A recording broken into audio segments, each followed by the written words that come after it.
Göygöl rayon təhsil şöbəsinin müdürü Elbrus Atay. Göygöl rayonunda 450 ümumi təhsil məktəbi və 4 məktəbdən kənar müəssisə fəaliyyət göstərir. 50 ümumi təhsil məktəblərində demək şagirdlərimizin sayı 8776 nəfərdir. Hansı ki, demək onlardan 10-u ümumi orta, bir ibtidai olmaqla 39 tam orta məktəb fəaliyyət göstərir. Hər il olduğu kimi bu ildə uğurlarımız az olmayıbdır.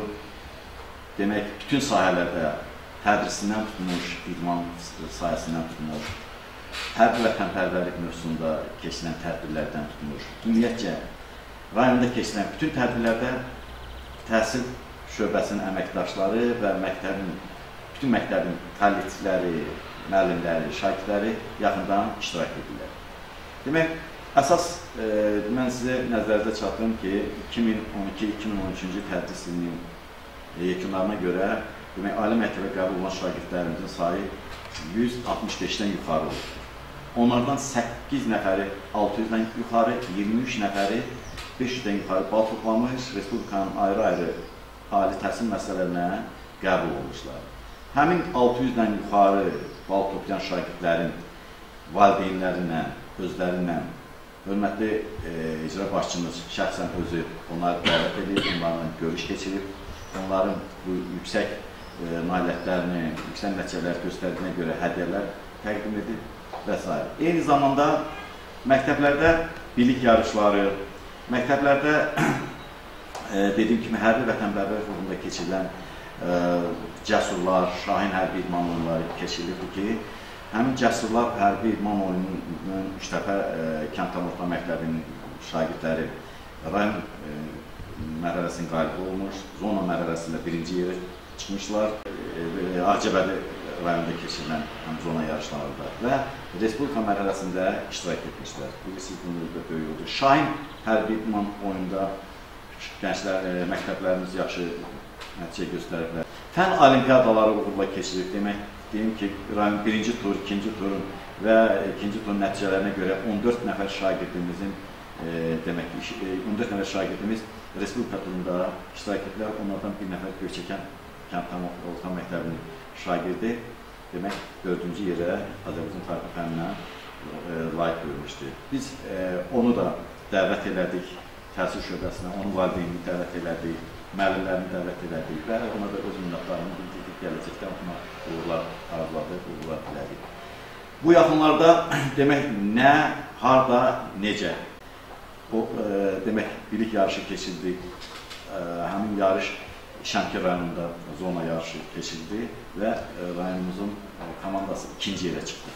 Demək, zona yarışında. Bu da yaxşı nəticədir.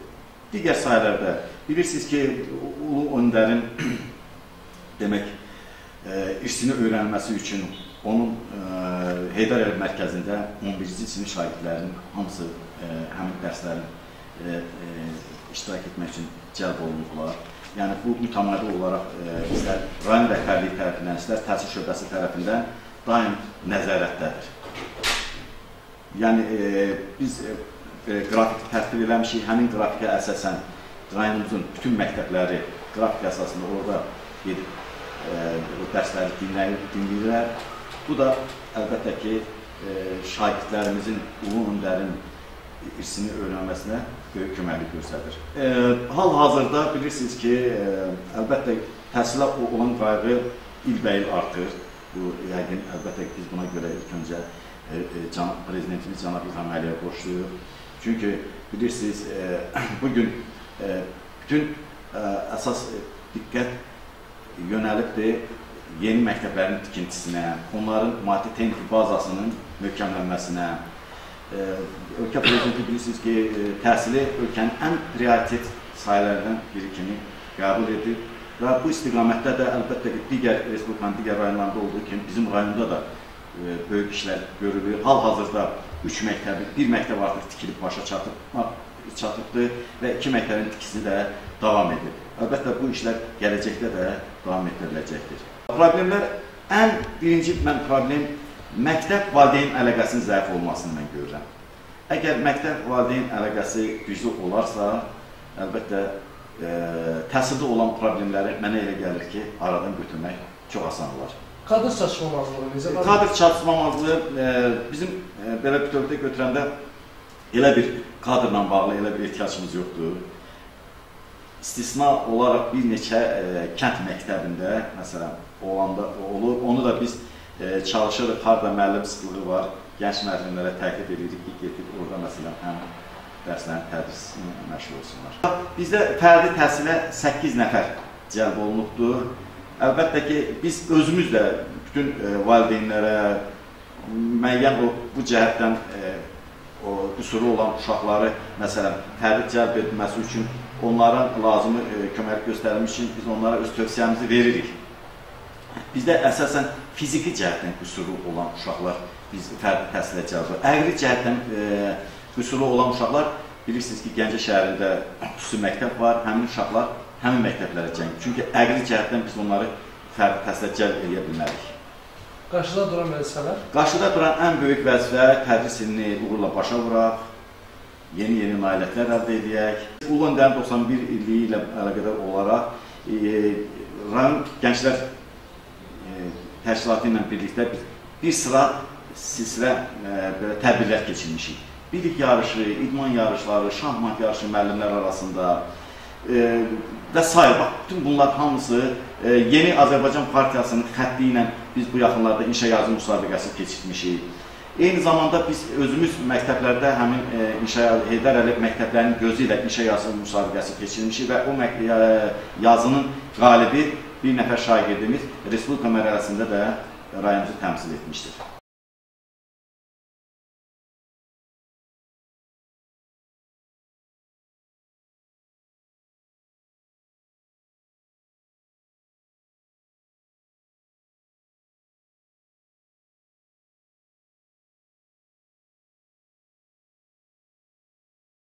Göygöl Mərkəzi Rayon Xəstəxanasının baş həkimi Ömərov Hamid İsmail aldı. Əvvəlcə onu qeyd etmək istəyirəm ki, möhtərəm prezidentimizin verdiyi, yəni tövsiyə əsasında bütün respublikada olduğu kimi Göygöl Mərkəzi Rayon Xəstəxanası, yəni Göygöl rayonunda da əhalinin kütləvi tibbi müayinəsi keçirildi. Bu tibbi müayinədə 30.000 əhalinin tibbi müayinədə keçirilməsi planlaşdırılmışdır. Buna baxmayaraq, bugün 1 maya olan məlumatı sizə bildirmək istəyirəm ki, 35.011 nəfər Göygöl əhalisi kütləvi tibbi müayinədən keçdi. Tibbi müayinədən keçməklə yanaşı, əhalinin 28.000-ə yaxını müxtəlif müayinələrdə, yəni yardımcı müayinələrdən keçdi. Bunlara aiddir döş qəfəsi orqanlarının və digər orqanların rengenoloji müayinəsi, bura aiddir müxtəlif kliniki və kimyəvi analizlər, elektroensefalografiya, EXO və EKG, yəni ürək-damar sisteminin instrumental müayinələri və ultrasəs müayinəsi. Hansı ki, 28.000 nəfər vətəndaş bu müayinələrə cəlb olunur. Müayinə əsasında bizdə həmən xəstə çıxmış əhali kontingenti dispanser qeydiyyata götürülür. Bizdə müalicəsi mümkün ola biləcək xəstələr Göygöl Mərkəzi Rayon Xəstəxanasının stasioarında hospitalizə olundu. Bizdə müayinəsi və müalicəsi mümkün olmayan istisna hal kimi xəstələr Bakı şəhərinin ixtisaslaşdırılmış klinikalarına göndərildi və digər xroniki xəstələr də ki, bizim poliklinikamızda ambulator müalicəyə cəlb olunur. Səyyarı görüşlər təşkil edilsin uzun kəndlərdə? Bəli, daimi olaraq biz icra başçısının, icra hakimiyyətinin tərtib etdiyi qrafiklər əsasında kəndlərdə səyyari görüşlərdə oluruq, əhali ilə daim təmasda oluruq. Onların problemləri həmin vaxtlar, müəyyən vaxtlar ərzində qaldırılır. Həmin görüşlərdə o problemlər vaxtaşırı olaraq həll olunur, öz həllini tapır. Yəni çalışırıq maksimum dərəcədə əhaliyə göstərilən tibbi xidmətin keyfiyyətini daim artıraq. Gənc kadrların yerləşdirilməsi hansı istiqamətdə aparılır? Bilirsiniz ki, artıq bir neçə ildir ki, gənc kadrların işə qəbulu mərkəzləşmiş şəkildə keçirilir.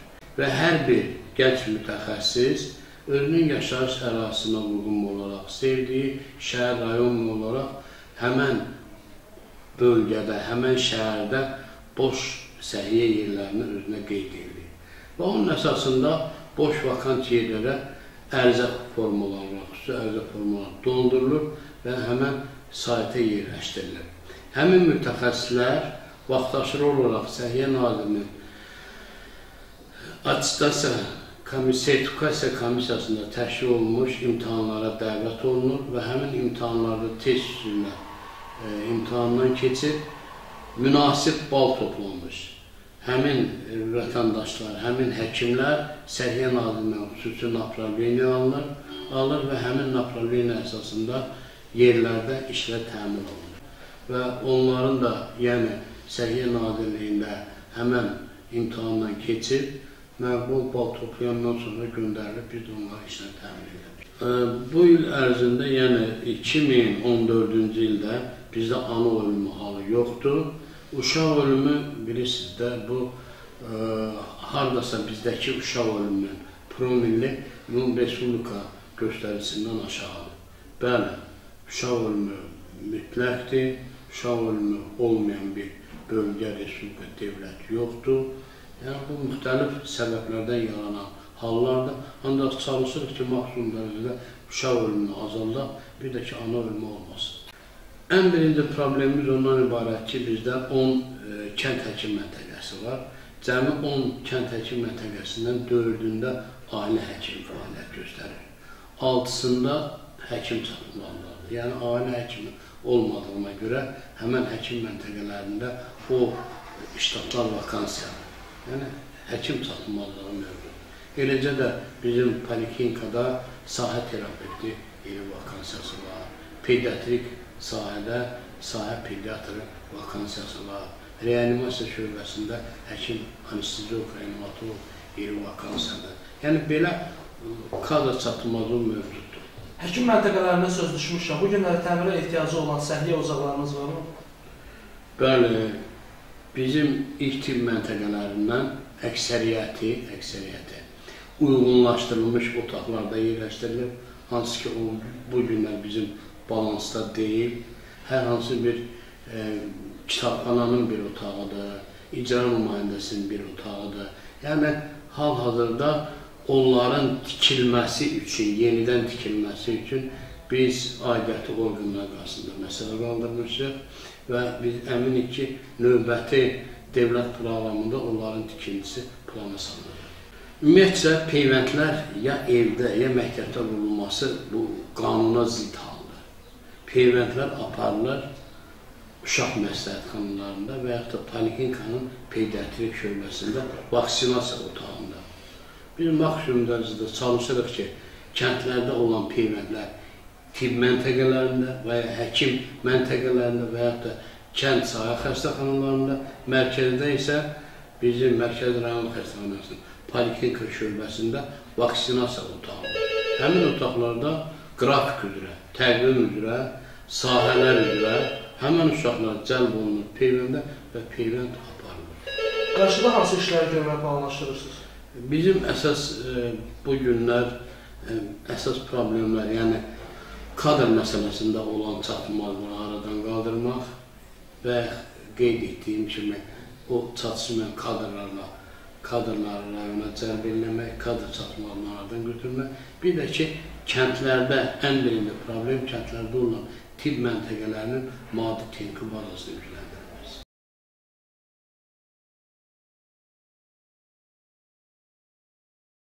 Göygöl rayon Mədəniyyət və Turizm şöbəsinin müdürü Şərqi Hümbətova.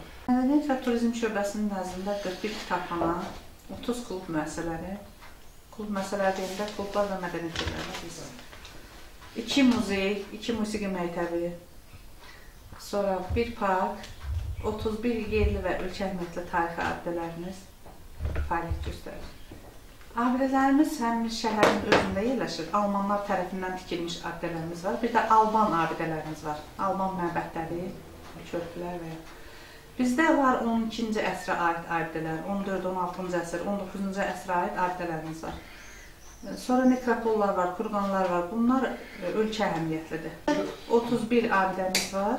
Amma biri də keçən il sənədləri bizə göndərildi, o da siyahıya daxil olundu. Yeni Zov kəndi üzərində Alban məbədi var. O da bizə daxil olundu siyahıya.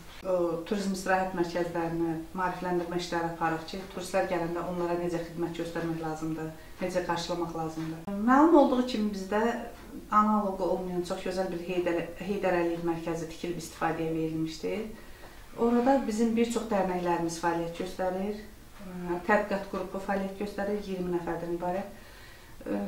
Bir çox tədbirlərimizi biz Heydər Əliyev mərkəzində keçirdirik. Dərslər keçirilir, orada Heydər Əliyev irsinin öyrənilməsindən əlaqədar. Sonra Heydər Əliyevin irsinin təbliği ilə bağlı çoxlu tədbirlər keçirdirik. Konfranslar, sonra dəyirmi masalar, sonra musiqili tədbirlər də keçirdirik. Vətənpərvərlik mövzusunda daha geniş işlər aparırıq. Həm gənclərlə bağlı söhbətlər, müzakirələr keçirdirik, dəyirmi masalar. Sonra məruzələr hazırlanır, oxunur gənclərə, dəvət olunur gənclər, veteranlarla görüşlər təşkil edirik ki, onlara danışır ki, müharibə yolu keçmişik, vətəni necə qorumaq lazımdır, vətən bizə nə üçün əzizdir. Bütün bunlarla bağlı tədbirlər keçirdirik. Bir də ki, bizim mədəniyyət mərkəzinin Nərgiz Xalq kollektivi, Bahar rəqs qrupu daimi olaraq mütəmadi hərbi hissələrə gedir, onlara konsertlər verilir. 2013-cü ildə Göygöl rayonu sənətkarlıq paytaxtı elan olunur. Bilirsiniz ki, Mədəniyyət və Turizm Nazirliyi 2010-cu ildən xalq yaradıcılığı paytaxtları layihəsi çərçivəsində belə bir proqram tərtib olunub, həyata keçirilir. 2013-cü ildə də Göygöl rayonu sənətkarlıq paytaxtı seçildi. Bununla bağlı biz rayonumuzun bütün kəndlərində olan sənətkarlarla əlaqələr yaratdıq. Onları dəvət elədik rayon mərkəzinə. Mədəniyyət mərkəzində onların əl işlərindən ibarət dəfələrlə sərgilər keçirildi, musiqili tədbirlər həyata keçirildi, dəyirmi masa keçirildi Mədəniyyət və Turizm Nazirliyi ilə birgə. Yəni, çox gözəl keçən tədbirlərimiz oldu, uğurlarımız oldu. Yəni, bukletlər hazırlatdırdıq, bir neçə, siz demişkən, bax, məsələn, belə bayraq, tutaq ki, elə boşqab, bu bizim bukletimiz. Bəli, var. Amma onların da sənədləri hazırlanır, təqdim olunur Mədəniyyət və Turizm Nazirliyinə. İnşallah yaxın gələcəkdə yəqin ki, lisenziyalarını alırlar. Ulduza düşmüş otellərimiz? Tikilir hazırda. İlin yəqin sonuna qədər inşallah ki, 5 ulduzlu otel tikilir. Biz tədbirlər planı işləyib hazırlamışıq onunla bağlı, təsdiq eləmişik. Bütün obyektlərin öz tapşırıqları var, bu sayədə nə işlər görməlidir, hansı tədbirlər keçirməlidir. Aprelin 28-dən başlayaraq bütün kəndlərimizdə daxil olmaqla musiqi müsabiqəsi keçirildi. Heydər Əliyev mərkəzində siz həmişə bizimləsiz mövzusunda Heydər Əliyevin yubileyi ilə bağlı həm slayd hazırlanır, həm musiqili, həm böyük bir çıxış, yəni bu birbaşa irsin təbliği ilə bağlıdır. Sonra musiqi məktəblərində konsertlər hazırlanıb, bununla bağlı keçiriləcəkdir. Kitab bayramı hazırlanıb, mərkəzləşmiş kitabxana sisteminin bütün filiallarla birgə, bu da açıq havada keçiriləcək, Mədəniyyət və İstirahət Parkını nəzərdə tutmuşuq, orada keçiriləcək. Çox gözəl, biz bu artıq ənənə halını alıbdır, kitab bayramının keçirilməsi, hər il keçirilir. Bu da məqsəd Heydər Əliyev irsinin təbliğidir. Həm ondan aid kitablar, həyat yaradıcılığını əhatə edən kitablar, həmçinin başqa kitablarımızda sərgilənir. Çox gözəl bir bayram keçirilir, kitab bayramı. Qarşıda bizi bilirsiniz ki, müstəqil Azərbaycan dövlətinin inkişaf etdirilməsi sayəsində bizim də öz vəzifələrimiz, öz borcumuz var. Çalışırıq ki, bizim mədəniyyət mərkəzi yaradıldı artıq, mədəniyyət evlər klubları mərkəzləşdirildi, onların adları dəyişdirildi, profilləşdirildi. Hər bir mədəniyyət evi, klub öz sahəsini, məsələn, sənətkarlıq üzrə, folklor üzrə, 3 nominasiyada bunlar diyarşünaslıq üzrə formalaşdırıldı, profilləşdirildi. Bu sahədə də mənə elə gəlir ki, canlanma var artıq. Biz bunu özümüz yığılıb müzakirədə eləmişik işçilərlə bir yerdə ki, doğrudan bu böyük təsirdir.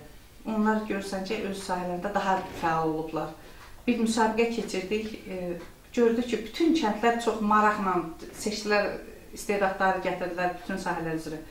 Baxırsan ki, yəni irəliləyiş var.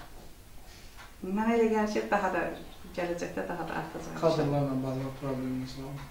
yoxdur kadrlarla bağlı problemimiz. Yəni çalışırıq ki, sahəyə uyğun adamlar vəzifəyə təyin olunsun, işə təyin olunsun və onlar da öz işlərini lazım qaydada həyata keçirsin. Təmirə ehtiyacı olan klublarımız, kitabxanalarımız necə? Var. Amma bunlar hər il heç olmasa bir kitabxana, bir mədəniyyət evi və yaxud klub təmir olunub, istifadə edilir. Hal-hazırda Qızılca kənd mədəniyyət evi və kitabxanası təmirdədir.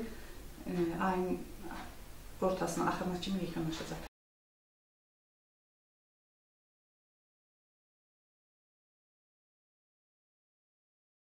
Hacı Kərimov, Göygöl rayon Gigiyena və Epidemiologiya Mərkəzinin direktoru.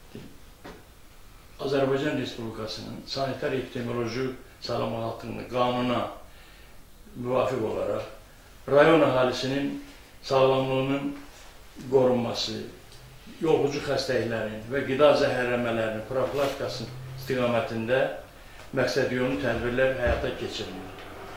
Bildirirəm ki, 2013-cü ildə yoluxucu xəstəliklərin vaxtında aşkar olunması, xəstəliklərin hospitalizasiyası, təməstə olanların laborator müayinəsi, yoluxma faktorlarının araşdırılması sahəsində dövlət sanitar nəzarəti istiqamətində tədbirlər davam etdirilir. Göygöl şəhərində və aparılan quruculuq, abadlıq işləri dövlət proqramına uyğun olaraq Göygöl şəhərinə və bir neçə yaşayış məntəqəsində yeni, içməli, dövlət standartına cavab verən su xəttinin çəkilməsi, şəhərdə infrastrukturun qurulması, kanalizasiya xəttinin çəkilməsi, çirkab sularının təmizlənməsi üçün müəssisələrin qurulması, bunun nəticəsində son vaxtlar yoluxucu xəstəliklər onun sayı tamamilə azalmışdır.